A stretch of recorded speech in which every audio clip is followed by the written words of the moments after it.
áður var svo friðsælt í sveit engan stað á jörðu.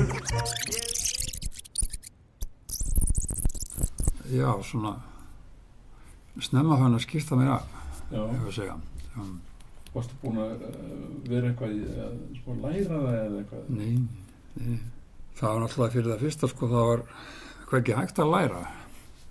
Það má kannski segja að ég sé löngu byrjaður því að það var komið, sko, segulband og mitt þeim minni fjölskyldu kom segulband 1957. Fylgdi með í radíófóninu sem var splæst í þá og byrjaði að taka upp. Þannig að ég kunni að ýta á rekk og svona og ýmislegt svona sem var að fikta við, sko, sem átti ekki að gera og svona, sko, setna mér. Nei, en í þessu þá er Tony Cook, hinn enski, sem var þá fenginn í ljóðrita, sem var mjög heilladur í ákvörðun, fá hann, ungan drenginn, hann hafði smá reynslu frá Englandi, enginn kunni neitt hérna, þannig séð. Já, jú, það er alltaf menn höfðu verið að taka uppi engin skilyrði, þannig að verður að lítil þekking til, sko.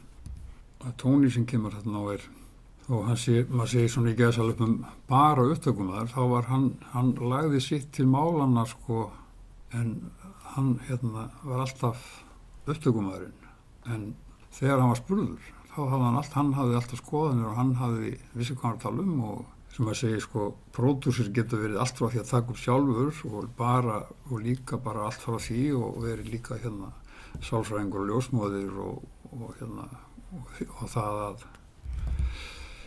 hóa í strengjasveit og setja hana saman og svoleiðis og mixa og gera allt, það getur hvað sem sko.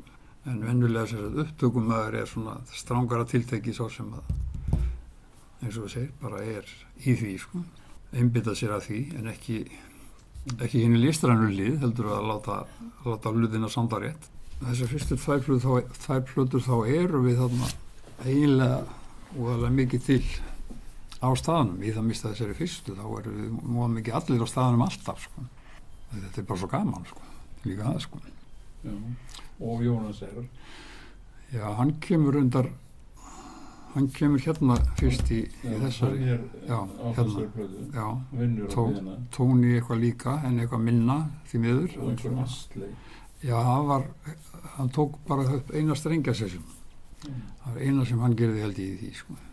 Hann tók upp strengina í Þú reyndir allt, hvað þetta reyndu aftur. Já, hann tók upp það strengi, sko. En það Tóni, Jónas og þú? Ég er ekki svona byrjaðar neitt að svona stilla mækum og þannig. Það eiginlega, við getum sagt svona, til dæmis á þessari plötu, það stendur að ég spila eitthvað á henni, ég man eiginlega ekkert eftir að hafa reitt. Þá ég eiginlega alveg komin hinn með við glerið, sko. Og þá þetta bara að fylgjast með hinn spila og tókum þetta aftur og það má kalla það sé einhvers konar stjórn, einhvers konar pródúksjón, einhvers staðar að vera, einhvers sé hinn með við glerið sem heyrir allt saman, en þeir sem að spila þeir eru eðli málsins samkvæmt mest að heyra sem þeir eru sjálfur að gera. En Tóni var þarna og... Jónas mest. Já, Tóni eitthvað lítið, sko, í þessari plötu, sko. Ætli mikið sé að ég hef svona verið þaulsetnastur í þessu, sko. En það svona á þessari fyrstu þá eins og ég segi, sko, ég voða lítið að spila þessari plötu þó að standi, sko, því að sko í bandi þar sem Magnús Eiríksson gítaristi, það þarf ekkert fleiri gítaristi í það band, sko. Það er alveg nóg, sko. Þegar maður í þessu fyrstu plötunni þá ég svona mikið líka miklu meira svona, og við allir svona fikta við, þú veist, alls konar hljóðfæri og spila mandólin sem ég kunni ekki þá og veist, alls konar svona sem að, við getum ekki sagt þetta sé bara svona eins og Brian Jones, þú veist, í því bandi sem að náði hljóð út úr öllu, sko, og setur lit á þessa sem ekki, sem hverfur alveg í seinni plötu, sko, eða það band tekur bara alltaf stefnu, sko, en hann svona, setur allt öðru í sér liti, sko, og ég kannski svolítið betri í sundi en Brian Jones, pun intended. Það vissi engin sundmaður. Það nú að segja, sko.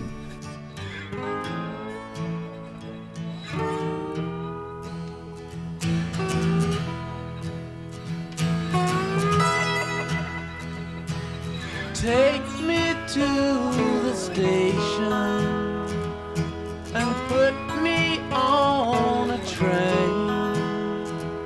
I've got no excuse.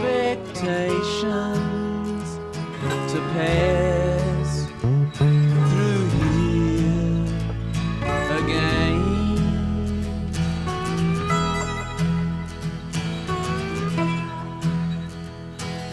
Once I was a rich man, now I am so poor, but never in my sweet short life have I